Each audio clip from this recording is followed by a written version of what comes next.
Spent most of Utah at the back of the grid. They just felt that, you know, with the better run they'd had in qualifying yesterday, in the zone. Yeah, he is. That they'd be better placed. But basically, each of these rounds is now based on the result of the previous race. So where they were really strong in qualifying, the cartel were on road 2. It was happy days. They both had a shocker in their heat race, which puts them on the back for the semi-finals. They need a good result now. Even if they don't go through here, the further up they are, the further up the grid they'll be in the last chance qualifier. That it really is your last chance. So yes. Yeah, they've got to get a good result here. Even if they don't go through, they want to make moves forward. On that front row, you see Fraser McConnell, and Timmy Hansen. His brother already in the finals, joining the Subarus. All 3 Subarus already in. They are on the front line on the grid of our finals. Again, 10 cars as we are getting settled for this heat. Katie's got an update on the 00. Yeah, you know, you guys were talking about Steve Arpin and how he was just out of the way. We didn't even talk about him, and because there was no issues with that. He actually said that yesterday he was focused on hitting those lights. Today, it's actually how they position their cars on the grid. That's going to be a big advantage to these cars, and I think that's something to keep in mind as these cars are about to start right now. They need the grip off the start.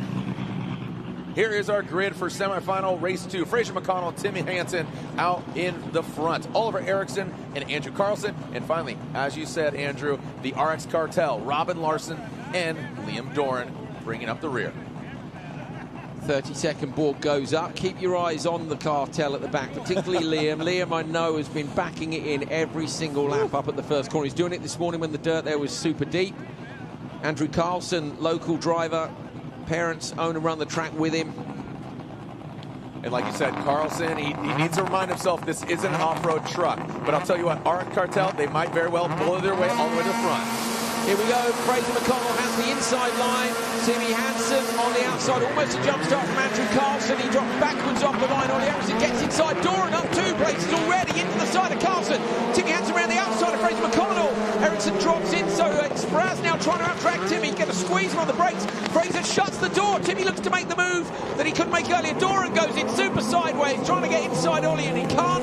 It's Timmy Hansen who leads from Fraser McConnell, and Ollie Eriksson slots into P3. Fraser McConnell in that second position. Remember, we take the top 2.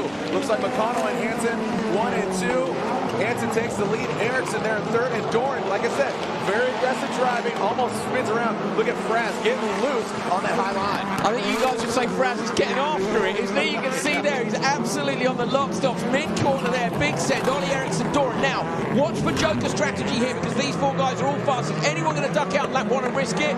They're not. Doran goes, last second call from Liam Doran. That'll be Dave Mansfield was told him to go. He's got his old English spotter with him. He used to spot for Backer and Ken Block. He's a real pro, and he sent Liam in, but it was a last-minute decision, Darren. He might have lost time. Yeah, it was real sketchy. Yeah. You could almost hit the wall there, but Liam Doran comes out unscathed. Andrew Carlson, he takes his Joker lap as well. Fraser McConnell having a look at the pass. Look at the gaps for Hansen. He's on the limit today. You can hear all the way through turn 2 up there, but he holds on to the position at the moment. Timmy Hansen out front, making it look proper. Fraser McConnell now. Oh, look at that. Fraser McConnell taking the high line. Timmy Hansen taking the low line. And he gained some ground. I think the Hansen line's good there. I expect to see some of the drivers swap down to that line on the next one. Hansen sweeps in from out wide. All 3 out front. What's the gap back to Doran at 5.2? I think Liam lost time on the way into the Joker, so you could go this lap now and protect yourself from that attack. Do they go for P3? No, they've all gone the standard lap. And Larson goes through as well on the standard lap behind these guys. I'll tell you what, Ollie Eriksson, he's one to watch right now because he is looking at Fraser McConnell. He's got him up front. He can get that proper line. Timmy Hansen still out front. There's that big Buddha that sent Steve Arpin crashing his car as he stands next to me. McConnell or Eriksson has got to go Joker on this lap if they want to split the strategy up. Eriksson looks to the inside line. McConnell just gets away with again that all-wheel drive, pulling the car straight. Look how close Eriksson was to the wall. Every 10 counts now, Jared. One of those 2 has got to go. Their teammates, remember, so the spotters up top have been discussing what the strategy is even between the 2 cars. That's right. So Fraser McConnell still going for that high line. Timmy Hansen taking the unpopular low line. Everybody taking the high line. And look at Ollie Eriksson. He wants to get up there past the Jamaican driver that is Fraz. So I reckon they'll send Ollie if Fraz doesn't go, I think. Ollie's going to go Joker surely in the background. He does. So Ollie Eriksson goes into the Joker. Fraser stays out. His lap now's got to be perfect. He wants to try and get the overlap on Fraz and book a spot in the final. Dorn does move up to third place. He gets around that of Ollie Eriksson. Oh, excuse me, Larson. Thank you so much for correcting me there. No worries, mate. The Monster Energy RX Cartel boys, they're pretty similar out there. They're certainly both super sideways, aren't they? Timmy Hansen with Fraser McConnell right with him. Fraser now will know he's being hunted. They'll be on the radio going, this lap, give it everything you've got. Timmy Hansen getting really loose. I love that section. Again, looks like a stage rally. Fraz is going to try to get past him, taking that high line once again. Is he going to catch him? What do you think, Cole? I think Hansen and McConnell have both got a joker here. Larson's just in front, is going to lose out to Eriksson. So the danger here is Eriksson to McConnell. There's 2.2 seconds in it at the moment. I reckon McConnell might just about have enough, but Ollie's looking for that perfect lap. Where is Fraz? He's gone in the joker now. This is it then. Timmy Hansen, Fraser McConnell coming out. Watch for Ollie Eriksson in the background. Eriksson tries to shut the door, but Hansen and McConnell go through. Nice, well played, Timmy Hansen. Fraz McConnell, 1 and 2. Larson's rear wing's gone, Jared. You see, we're looking at, if you guys from looking out the window here, we can see the rear wing is off Larson's car. He's actually done pretty well to hold on to that. What a wild ride. All right, we'll throw a headset on a gentleman that's already in the finals, and that is Steve Arpin joining us up here.